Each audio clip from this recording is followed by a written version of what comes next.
Hello, hi, welcome back.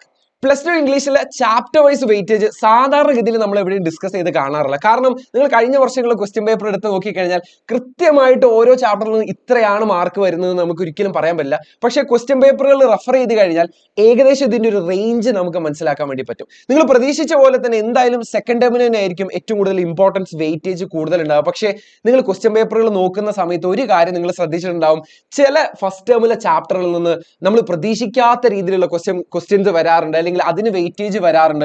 8 മാർക്കിനോ 10 Marco ഒക്കെ വരാറുണ്ട്. അതിങ്ങനെ മുഴച്ചു നിൽക്കാറുണ്ട് നമ്മുടെ ക്വസ്റ്റ്യൻ പേപ്പറുകളിൽ. സോ ഏതൊക്കെയാണ് ഈ ചാപ്റ്റേഴ്സ് എന്നുള്ളതിനെ കുറിച്ച് നമുക്കൊരു ധാരണ വേണം, ഒരു ഐഡിയ വേണം. അതിന് കൂടുതൽ തന്നെ നമ്മൾ ഇന്ന് നോക്കാൻ വേണ്ടി പോകുന്നത് ഓരോ ചാപ്റ്ററിൽ നിന്നും നമുക്കൊരു ഏകദേശം എത്ര മാർക്ക് പ്രതീക്ഷിക്കാൻ വേണ്ടി പറ്റും, എന്തൊക്കെ ഡിസ്കോഴ്സുകൾ നമുക്ക് പ്രതീക്ഷിക്കാൻ പറ്റും, ഏതൊക്കെ ഡിസ്കോഴ്സുകളാണ് നമ്മൾ അറിഞ്ഞിരിക്കേണ്ടത് നമ്മൾ ക്രിസ്മസ് എക്സാമിന് വേണ്ടിയിട്ട്, അതുപോലെ തന്നെ ഏതൊക്കെ ഗ്രാമറുകളാണ് നമ്മൾ ക്രിസ്മസ് എക്സാമിന് പഠിച്ചു പോകേണ്ടത്. സോ ഇത്രയാണ് നമ്മൾ ഇന്ന് നോക്കാൻ വേണ്ടി പോകുന്നത്. എന്തായാലും നിങ്ങൾക്ക് യൂസ്ഫുൾ ആയിട്ടുള്ള ഒരു വീഡിയോ ആയിരിക്കും. സോ ഇത് സ്കിപ്പ് ചെയ്യാതെയും മുഴുവനായിട്ട് കാണാൻ വേണ്ടി ശ്രദ്ധിക്കുക. എന്തായാലും ഈ ക്ലാരിറ്റി ഇല്ലാത്തത് കാരണമാണ്, എന്തൊക്കെ കാര്യങ്ങൾ പഠിക്കണം പഠിച്ചു പോകണം എന്നുള്ളതിനെ കുറിച്ച് ഒരു ക്ലാരിറ്റി ഇല്ലാത്തത് കാരണമാണ് എക്സാമിന്റെ തലേ ദിവസം വരെ നമ്മൾ യൂട്യൂബിന്റെ എല്ലാ കമന്റ് സെക്ഷനിലും അവിടെ എവിടെയായിട്ട് നമ്മളിങ്ങനെ അലഞ്ഞു തിരിഞ്ഞ് നടക്കും. എന്താണ് സാറേ പഠിക്കാനുള്ളത്, ഏതൊക്കെ ഡിസ്കോഴ്സുകളായിരിക്കും ഇമ്പോർട്ടന്റ് ആയിട്ടുള്ളത്, ഇന്ന ഡിസ്കോഴ്സ് ഏത് ചാപ്റ്ററിനാണ് വരിക, ഏത് ചാപ്റ്ററിനാണ് ക്യാരക്ടർ സ്കെച്ച് വരിക, ഇതിനെ കുറിച്ച് ഒരു ക്ലാരിറ്റി ഇല്ലാത്തത് കൊണ്ടാണ് നമ്മുടെ മെയിൻ ആയിട്ട് ഇതിന്റെ ഒരു മെജോറിറ്റി ഓഫ് ടൈം നമുക്ക് നഷ്ടപ്പെടുന്നത്. സോ ഇന്ന് ആ ഒരു ക്ലാരിറ്റി ഉണ്ടാക്കലാണ്. അതുകൊണ്ട് തന്നെ ഈ വീഡിയോ എന്തായാലും നമുക്ക് ഇമ്പോർട്ടന്റ് ആണ്. സോ ഏകദേശം നമുക്കൊരു 4 യൂണിറ്റുകളിൽ നിന്നുമായിട്ട് ഒരു 13 ചാപ്റ്റേഴ്സ് ആണ് നമുക്ക് പഠിക്കാനുള്ളത്. ഓക്കെ സോ ഈ 13 ചാപ്റ്റേഴ്സ് 4 യൂണിറ്റുകളിൽ നിന്നാണ് വരുന്നത്.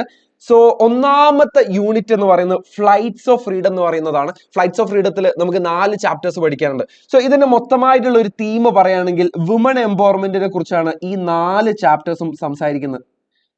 Woman empowerment. ഒന്നാമതായിട്ട് നമുക്ക് പഠിക്കാനുള്ളത് ഒരു സ്പീച്ച് ആയിരുന്നു. 3 L's ഓഫ് എംപവർമെന്റ് എന്ന് പറയുന്നത് ക്രിസ്റ്റീൻ ലഗാർഡ് എഴുതിയിട്ടുള്ള അല്ലെങ്കിൽ ഒറേറ്റ് ചെയ്തിട്ടുള്ള ഒരു സ്പീച്ച് ആയിരുന്നു നമുക്ക് ഇവിടെ പഠിക്കാനുള്ളത്. ഒരു 8 to 10 നമുക്ക് ഇതിൽ നിന്ന് പ്രതീക്ഷിക്കാം. അതുകൊണ്ട് തന്നെ മുഴച്ചു നിൽക്കുന്നു എന്ന് നേരത്തെ പറഞ്ഞിട്ടുള്ള വൺ ഓഫ് ദ ചാപ്റ്റേഴ്സ് എന്തായാലും 3 L's ഓഫ് എംപവർമെന്റ് ആയിരിക്കും. ഇതൊരു സ്പീച്ച് ആയതുകൊണ്ട് തന്നെ ഇതിൽ നിന്ന് ഏറ്റവും പ്രതീക്ഷിക്കാവുന്നത് ഒരു സ്പീച്ച് തന്നെയാണ്. സ്പീച്ച് പോലെ തന്നെ സാധ്യതയുള്ള 2 ക്വസ്റ്റ്യൻ ആണ്. ഒന്ന് ആർട്ടിക്കിളും എസ്സേയും. ഈ 3 ക്വസ്റ്റ്യനും നമുക്ക് ഒരുപോലെ എഴുതാൻ പറ്റുന്നതാണ്. ഫോർമാറ്റുകളിൽ ചെറിയൊരു മാറ്റേ ഉള്ളൂ. സോ ആർട്ടിക്കിളും എസ്സേ ഒക്കെ ആണെന്നുണ്ടെങ്കിൽ ഏകദേശം ഒരുപോലെ നമുക്ക് എഴുതാൻ പറ്റുന്നതാണ്. അതിൽ നിന്ന് ചെറിയ ഒരു ഫോർമാറ്റിന്റെ വ്യത്യാസം അല്ലെങ്കിൽ നമ്മൾ അഡ്രസ് ചെയ്യുന്ന രീതിയൊക്കെ മാറ്റിക്കഴിഞ്ഞാൽ അതിന് സ്പീച്ചാക്കി മാറ്റി നമുക്ക് എഴുതാം.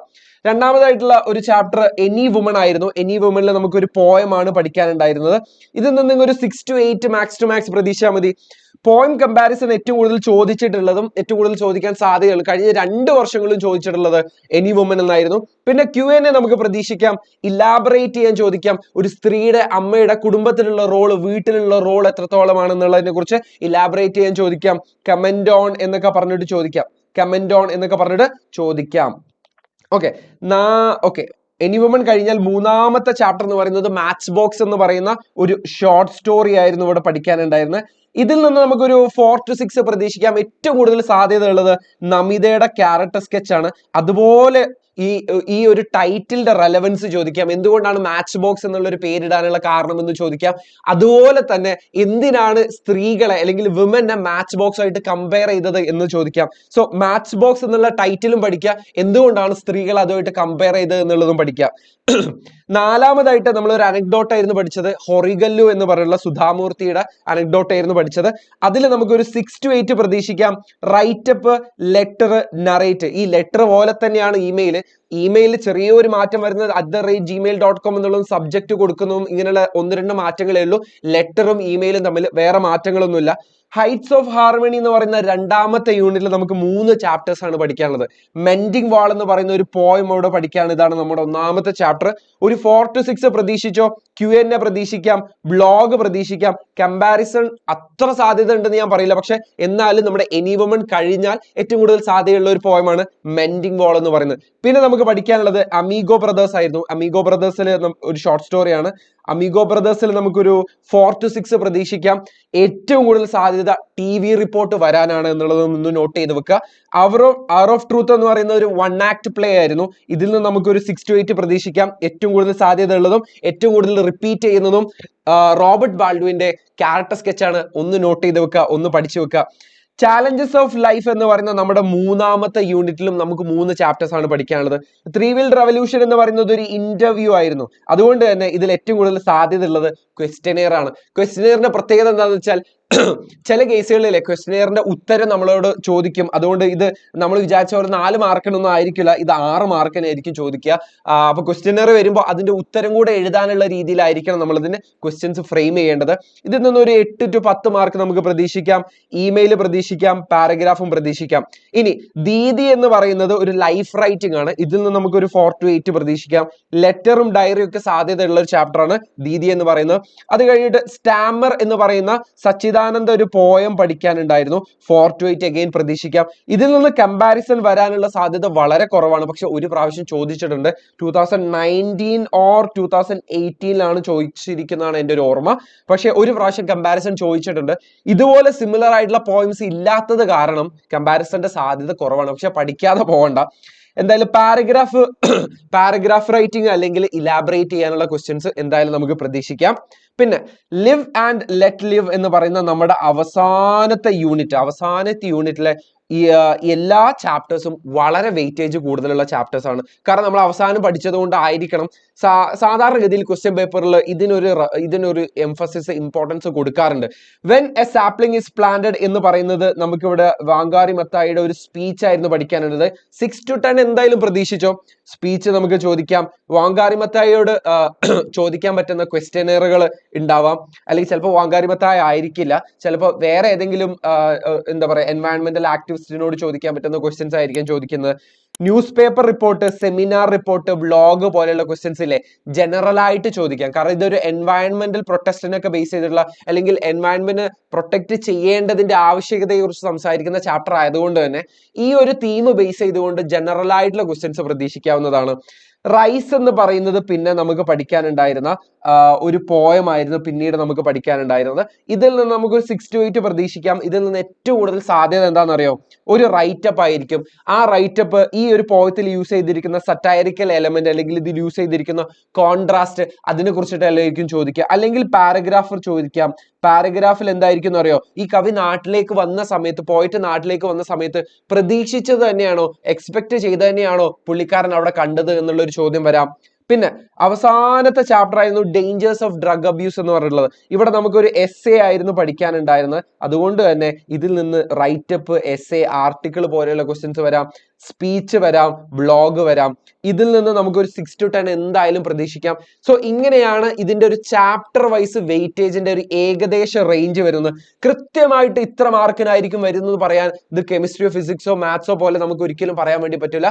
ഇംഗ്ലീഷ് പോലെയുള്ള ലാംഗ്വേജ് സബ്ജക്റ്റുകളിൽ നമുക്കൊരു റേഞ്ച് മാത്രമേ പറയാൻ വേണ്ടി പറ്റുള്ളൂ. പക്ഷെ എന്നിരുന്നാലും ഞാൻ വീണ്ടും പറയുന്നു, സെക്കൻഡ് ടേമിലുള്ള ചാപ്റ്റേഴ്സിനായിരിക്കും, എസ്പെഷ്യലി അവസാനത്തെ യൂണിറ്റിൽ നിന്നായിരിക്കും ഏറ്റവും കൂടുതൽ മാർക്ക് വെയിറ്റേജ് വരാനുള്ള സാധ്യത. ഇനി നമുക്ക് അറിയേണ്ടത് എന്തൊക്കെ ഡിസ്കോഴ്സുകൾ നമ്മൾ അറിഞ്ഞിരിക്കണം എന്നുള്ളതാണ്. ഇനി ചാപ്റ്ററിൽ നിന്ന് അല്ലാതെ ജനറൽ ആയിട്ടും ചിലപ്പോൾ ഡിസ്കോഴ്സുകൾ വരാം. CV പോലെയുള്ള ജോബ് ആപ്ലിക്കേഷൻ, റെസ്യൂമെ പോലെയുള്ള ക്വസ്റ്റ്യൻസ് വരാം. അത് പുറത്തുനിന്ന് വളരെ ജനറൽ ആയിട്ടുള്ള ക്വസ്റ്റ്യൻസ് ആയിരിക്കും വരാം.